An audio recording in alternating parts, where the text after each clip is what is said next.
जनजाति का नाम लिखो। गोड़ाइत। गोड़ाइत। ईद तो है सर। जनजाति गोड़ाइत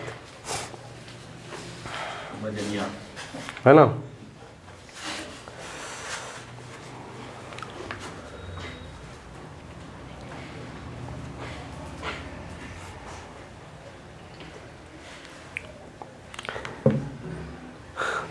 इससे पहले हम लोग ये पढ़े थे ना, क्या पढ़े थे इससे पहले? गोड़ाइत जो बता रहे हैं ना, कौन सी जनजाति? गोड़ाइत। गोड़ाइत। तो जब जमींदारी काल चलता था तो ये लोग याद रखिएगा संदेश वाहक के रूप में काम करता था। बात समझ में आ रहा?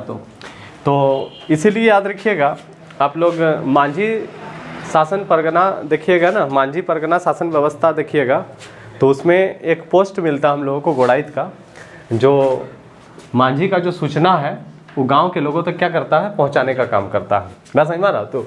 तो ये जो गोड़ाइत है ये भी याद रखिएगा, हम आपको बता रहे हैं कि जमींदारी काल में संदेश वाहक के रूप में काम करता था। कौन? तो याद रखिएगा गोड़ाइत।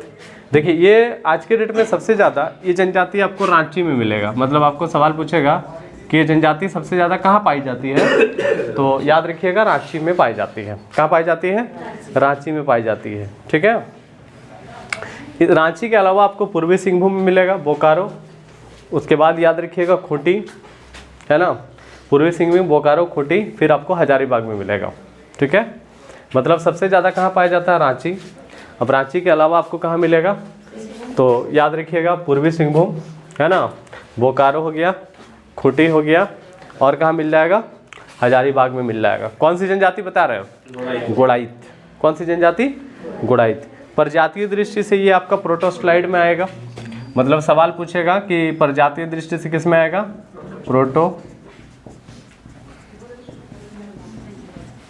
प्रोटोस्लाइड में आएगा प्रजातीय दृष्टि से। कौन सी जनजाति? गोड़ाइत, है ना। लगभग जनजाति सब तो प्रोटोस्लाइड में ही आता है ना। देखिए ये लोग जो है ना, जिस क्षेत्र में रहता है वही भाषा का प्रयोग करता है। मतलब ये लोग, कहने का मतलब है कि जैसे अपना भाषा जो होता है ना उस तरह का कुछ है नहीं। जैसे सादरी हो गया, नागपुरी हो गया, सदानी हो गया, इस सब भाषा का प्रयोग करता है। संपर्क भाषा मतलब जहाँ रहेगा स्थानीय भाषा के लोग क्या करता है? प्रयोग करता है। ठीक है। और आज के डेट में इसकी जो जनसंख्या है 4973 है। इसकी जनसंख्या कितना है? 4973 इसकी जनसंख्या है। किस जनजाति की? गोड़ाइत की। ठीक है। तो सवाल आप लोगों को पूछा जाएगा कि गोड़ाइत जो होता है ये संदेश वाहक के रूप में काम करता था जमींदारी काल में। ठीक है। संदेश वाहक होता था, है ना। सबसे ज़्यादा कहाँ पाई जाती है? तो रांची में। रांची के अलावा कहाँ मिलेगा? पूर्वी सिंहभूम, बोकारो, है ना, खूंटी। उसके बाद कहाँ बताएं? हजारीबाग, है ना। इसकी जनसंख्या कितना बताएं? तो 4973। ये प्रजातीय दृष्टि से किस में आएगा? प्रोटोस्लाइड में आएगा। याद रह जाएगा? प्रोटोस्लाइड में आएगा। ठीक है। देखिए इन लोगों का जो पहनावा होता है, पहनावा इन लोगों का जो होता है पोशाक, तो पोशाक में याद रखिएगा पुरुष जो होता है वही आपका धोती कुर्ता वगैरह, है ना, गमछा वगैरह वही सब इस्तेमाल करता है। महिलाएं साड़ी पहनती है। ठीक है। ध्यान देना। लेकिन आपको सवाल पूछेगा कि इन लोगों का जो आभूषण होता है, गहना जिसको बोलते हैं, है ना, आभूषण, आभूषण जो होता है वो याद रखिएगा पीतल का बना होता है। किसका बना होता है? पीतल का। जनरली पीतल का ही बना होता है आभूषण। किस जनजाति का? गोड़ाइत का। तो गोड़ाइत जनजाति जो बता रहे हैं इसका आभूषण आप लोगों को पूछा जाएगा किसका बना होता है? तो पीतल का बना होता है। किसका बना होता है? पीतल का। ठीक है। उसके बाद आपको समाज पूछेगा कि समाज जो है ना, में आपका पितृसत्तात्मक मतलब किसका वंश चलेगा? पिता का वंश चलेगा समाज में। और समाज में पिता का वंश का मतलब ही आप लोगों को पता है कि पिता का जब वंश चल रहा है तो पिता का जो संपत्ति होगा वो किसको मिलेगा? बेटा को मिलेगा, पुत्र को मिलेगा, है ना। लड़कियों को संपत्ति का हिस्सा नहीं मिलता है। ठीक है।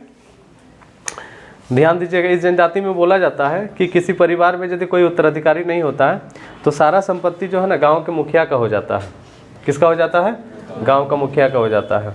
और ध्यान दीजिएगा गोड़ाइत जो बता रहे हैं हम आप लोगों को, गोड़ाइत ध्यान देना, इसमें बोला जाता है कि गोड़ाइत जनजाति का जो पारिवारिक संबंध काफ़ी मधुर होता है।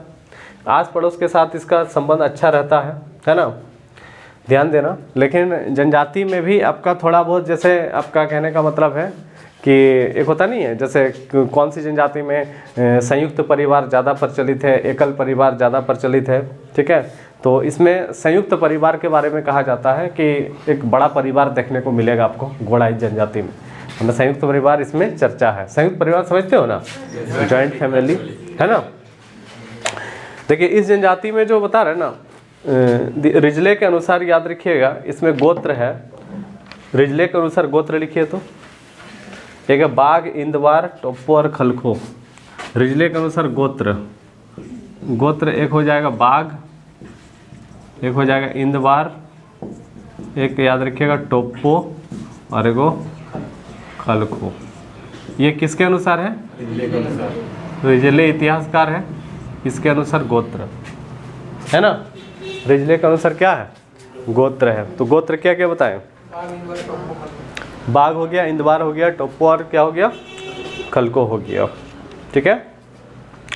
तो गोत्र जो होता है तो सम गोत्र विवाह क्या होगा? वर्जित होगा, है ना। देखिए ध्यान दीजिएगा, बड़ा ही इम्पोर्टेंट है इस जनजाति में। जैसे विवाह जो होता है ना, विवाह का जो शुरुआत होता है, बातचीत जो शुरुआत होता है, वो हमेशा वर पक्ष की ओर से होगा। वर पक्ष की ओर से मतलब लड़का वाला शादी का बातचीत शुरू करता है, ठीक है। और याद रखिएगा वधु मूल्य दे करके ही विवाह होता है। तो गोड़ाई जनजाति जो है ना, इसमें जो सबसे प्रचलित आपका जो विवाह होगा, आपको पूछा जाएगा कि गोड़ाई जनजाति में सबसे प्रचलित क्या है, तो याद रखिएगा आयोजित विवाह। कौन सा विवाह? आयोजित विवाह। आयोजित विवाह अरेंज मैरिज है, माता पिता के माध्यम से शादी होता है। तो सबसे प्रचलित विवाह क्या है? तो याद रखिएगा आयोजित विवाह है ना। तो इसमें याद रखिएगा आयोजित विवाह के अलावा सेवा विवाह, गोलट विवाह, राजी खुशी, ये सब भी प्रचलित है। मतलब सबसे प्रचलित ये है। इसके अलावा इसमें याद रखिएगा सेवा विवाह है ना, गोलट है, उसके बाद क्या है? राजी खुशी है, ठीक है। तो सेवा विवाह में क्या है कि यदि आप वधु मूल्य नहीं दे पाते हो तो आपको लड़का को सास ससुर के घर में जा करके कुछ दिन तक सेवा करना पड़ेगा, काम उम करना पड़ेगा, है ना। गोलट में अदला बदली होता है, जिस घर से आप लड़की लेके लाओगे उस घर में आपको लड़की भी देना पड़ेगा। राजी खुशी जो होता है, ये लड़का लड़की की मर्जी से शादी होता है ना, लव मैरिज हो गया। ये बात समझ में आ रहा है क्या बोल रहा है? तो याद रखिएगा, इसमें आपको पूछा जाएगा कि गोत्र जो होता है, एक ही गोत्र में शादी होगा क्या? बोलो सर, ये जो आप बताए थे हट विवाह ना, वो हाट विवाह है। हाट नहीं, वो कहने का मतलब है कि जैसे एक होता नहीं है ये वाला, तो हाँ वो हाट विवाह मतलब जो मेला वगैरह में शादी होता है, हाँ, उसको हाट बोलते हैं। वो हाँ, हाट विवाह हाँ, वो अलग हो गया। और ये हाट मतलब एक होता है ना हठी स्वभाव, मतलब जबरदस्ती। तो हम तुम्हारा घर में आप बताए थे, हाँ, संथाल में हम देखे कि इसमें हाट ही लिखा हुआ है ना, उसमें तब वो हठ ही होगा। वो हठ इसलिए होगा कि हठ मतलब होता है हठी स्वभाव। हठी मतलब होता है ना कि जबरदस्ती हम तुम्हारा घर में जाके प्रवेश कर जाएंगे। हाँ, पता चल रहा? तो यही होगा, वो लिखा हुआ होगा वो, है ना। तो याद रखिए कि जो बता रहे हैं हम, ध्यान देना क्या बोल रहे हैं, बड़ा ही इंपॉर्टेंट है। एक चीज़ समझना है, जैसे जन्म संस्कार का जब बात आता है, जन्म के बारे में, है ना। कौन सी जनजाति पढ़ रहे हैं हम लोग? तो गोड़ाइत में शिशु के जन्म को शुभ माना जाता है ना। और इसमें आप लोगों को याद रखना है कि जन्म के बाद जो है ना 8 दिन तक छूत रहता है। इसमें 8 दिन के बाद भोज होता है, ठीक है। कितना दिन तक छूत रहता है? 8 दिन तक छूत रहता है, ठीक है। कितना दिन तक बताएं? 8 दिन तक, है ना। उसके बाद ध्यान दीजिएगा क्या बोल रहे हैं, जैसे मृत्यु जो होता है, इसमें जनरली याद रखिएगा शव को दफनाने की प्रथा है ना। मतलब इसमें जो लाश होता है उसको क्या किया जाता है?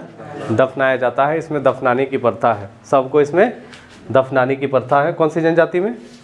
गोड़ाइत में। अच्छा, एक और चीज़ इसमें आप लोगों को याद रखना है, जैसे विवाह जो होता है ना, विवाह, इसमें विवाह वाला जो पार्ट है, तो इसमें जो वधु मूल्य है ना, वधु मूल्य को डाली कहा जाता है। इसको आप लोग थोड़ा याद रखिएगा। वधु मूल्य को क्या बोला जाता है ना? वधु मूल्य का ये सवाल पूछता है, ठीक है। तो इसमें हम आप लोगों को बता रहे हैं कि जब मृत्यु होती है तो आपको सवाल पूछेगा क्या किया जाता है, तो दफनाया जाता है। क्या किया जाता है? दफनाने की प्रथा है, ठीक है। तो बोला जाता है कि दफनाने की प्रथा है, लेकिन जनरली जो धनी लोग होते हैं वो लोग दाह संस्कार करता है। बात समझ में आ रहा है क्या बोल रहे हैं? मैंने है ज़्यादातर क्या किया जाता है, दफनाने की प्रथा, लेकिन जो धनी है वो दाह संस्कार करते हैं। और मृत्यु में याद रखिएगा आपका जो छूत रहता है वो 9 दिन तक होता है। कितना दिन तक होता है? 9 दिन तक होता है ना। मुख्य काम इसका क्या है? तो खेती है, ठीक है। मुख्य काम क्या है? खेती है। और पहले बोलता था कि ये लोग जो है ना, जैसे प्रोग्राम में कोई जैसे ढाक होता है, ढोल होता है ना, वो बजाने का काम करता था। संदेश वाहक लोग हाँ। ढोल बजा करके ही बजाते हाँ, तो बजाने का काम करता था, तो इसको कहीं कहीं बजनिया भी कहा जाता है ना।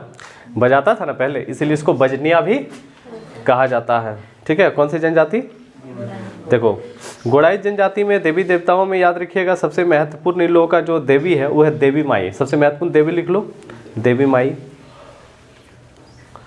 सबसे महत्वपूर्ण देवी क्या हो गया? देवी माई, ठीक है।